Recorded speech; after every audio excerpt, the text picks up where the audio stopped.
Kahit mukha man sila mga makukulay na halaman sa ilalim ng dagat, ang mga actiniaria o sea anemone ay mga invertebrate o hayop na walang backbone o gulugod. Wala rin sila mga utak, pero sila ay mahuhusay na predator.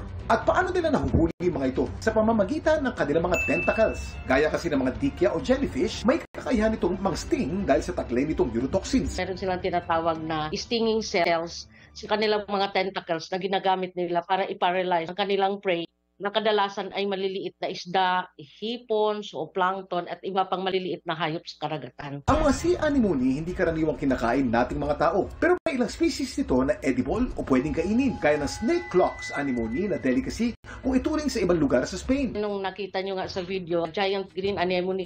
Gayon man, may ilang species din na may taglay na lason o toxins na makakasama kapag nakain. Ang iba ay may mga toxins at irritants kagaya ng hell's fire, can cause dermatitis. Kaya paalala ng mga eksperto, huwag basta-basta kumain nito lalo't hindi ka pamilyar o sanay sa mga ito. Legal ang paghuhuli at pagkain ng sea anemone sa Pilipinas. Ang pangunguha nito ay posibleng makaapekto sa mga corals. Sa mga hindi naman adventurous na kumain ng sea anemone, pwede namang pagmasdan na lang ang kanilang ganda sa ilalim ng dagat, lalo ng isang ito na ubod ng laki.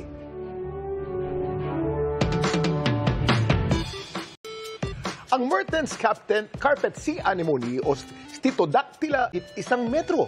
At alam niyo ba na kahit nagsisting ang kanilang mga galamay, tahanan pa rin to kung ituring ng mga clownfish. Di tulad kasi ng ibang mga isda. Ang mga clownfish kasi nababalot ng makapal ng mucus coating na siyang proteksyon nila mula sa sting ng mga sea anemone.